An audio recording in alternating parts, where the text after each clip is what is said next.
Hey, it's Carnage with XBLA Fans bringing you a quick look at the game Crimsonland, which is out now on Xbox One. It's a twin-stick shooter developed and published by 10 Tons Ltd. It came out on October 14th, 2015 for $14. So there's actually a demo available as well. If you're interested in what you see here, definitely download the demo afterwards. So let's check out the game. The main story mode is the quest mode, and then there are a bunch of survival modes, which some of them you start with and some of them you do need to unlock due to different requirements, but we'll show you guys a little bit of that afterwards here. Let's start with quest mode, and I don't know, somewhere in the middle of the storyline. Don't want to show you the very beginning because it starts out kind of boring, and I don't want to show any too not so much of the late game content. But here's something in the middle of the game. So yeah, pretty much your typical twin-stick shooter, but you have a lot of weapons and perks at your disposal in the game. So you unlock weapons and perks as you progress through the story. I have most of them unlocked right now, since I did play through almost all of it. I think I'm up to the last area on the story, as you guys could see there.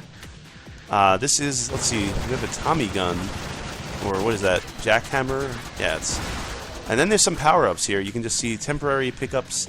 And here's our perk system. If the blue bar fills at the top, you get a new perk every time, and they're random from what you've unlocked so far. So it picks a handful of them. And let's see which one we want to choose this time. Radioactive. Okay, let's try that one. This is one of my favorite power-ups. It's kind of like a spread shot, but it only lasts for a little while, as do all of the power-ups. The perks, though, are actually stacking on top of each other, and they're permanent, at least for that game that you're in. Not like the next round that I start, but this actual match for this level will be consistent. All my perks will be stacking on top of each other, making me pretty powerful, as you can see here. I leveled up the blue bar there on the top is my XP, and the green bar is actually how many enemies are left in the level. There's a lot of enemies, so I have to try to clear a path here. And generally in twin-stick shooters, my strategy is to go around the board in a counterclockwise or clockwise pattern. This one is pretty much similar as well. And I leveled up again. Why kill for experience when you can just let some get... Yeah, right. Let's do that one. And the nuke clears all the stuff on the screen. Look at the blood splattered everywhere in the background. Pretty awesome. There's even a perk, actually, if you get a lot of blood on the screen and you get the perk, it actually gives you more XP the more blood that's on the screen.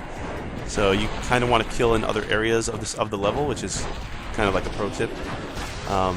You go around here, and I don't have that perk right now, so it doesn't matter, but it's kind of a cool idea. There's a lot of weapons, and I would say definitely over 30 of weapons and perks, 30 of each. Probably more than that as well. We could check it out afterwards. Perk expert, I don't know. Let's just try that one.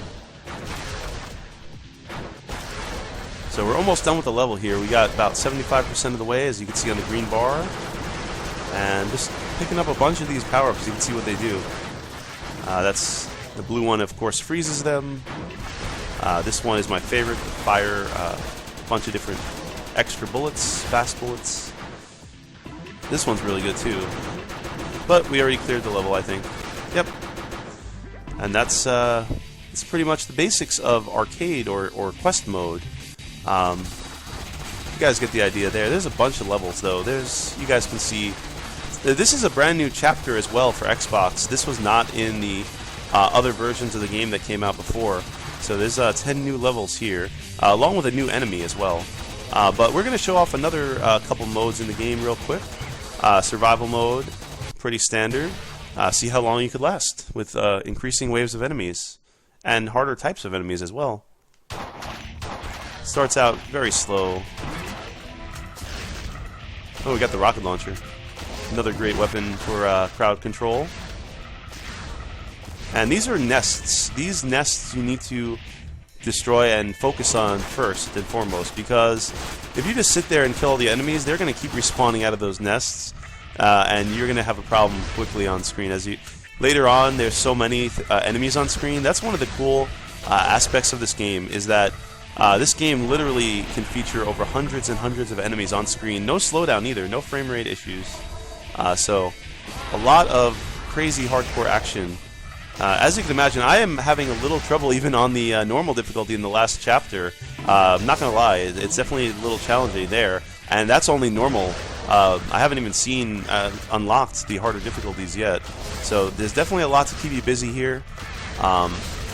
Along with a ton of unlocks, like I said, weapons, perks, new levels, variety in the enemies as well. You guys will see a lot of different types of enemies. A lot of, let's see what else here. So this is survival mode there. You guys can get the general idea of that mode. I want to show off some other modes though. Let's see what else we unlocked so far. I don't know if there's any more than this. I know there's one hidden mode which I will be making a separate video on to show you guys, but this is another cool mode I want to showcase. If you ever seen, if you ever seen here in Geometry Wars, it had a pacifism mode where you couldn't shoot. So this is kind of similar to that, but in this regard, you can walk over these power-ups, and that's the only way to survive. You have to find your way through and strategize about how you want to, what path you want to go in, pick up these power-ups. They spawn at random, and only a certain amount are on screen at once. My favorite is actually the freeze power-up, and yeah, there's all of these modes, by the way, can be played with up to 4 players. So locally, of course. No online, but local modes are, definitely welcomed. And that's pretty much the gist of this mode. This mode gets really hard fast, by the way. I'm not gonna lie. Sometimes you just, don't get lucky and stuff spawns in a weird area and you can't quite get to it. As you see, you don't really move fast and the enemies are starting to pick up speed. This one is one of my favorite power-ups. It bounces off enemies, as you can see. And, yeah, this mode definitely gets harder. Of course, I'm not going to show off too much of this mode right now. I want to show some more other modes in the game. There's a lot of content here to be had. Let's take a quick look at maybe 1 or 2 more modes. Waves is a brand new mode in the Xbox One version. So let's do that a little bit here. It's pretty similar to survival, though. It does have new enemy type, but there's I don't know how different this mode is from survival, to be fair. So we're really just gonna browse through it.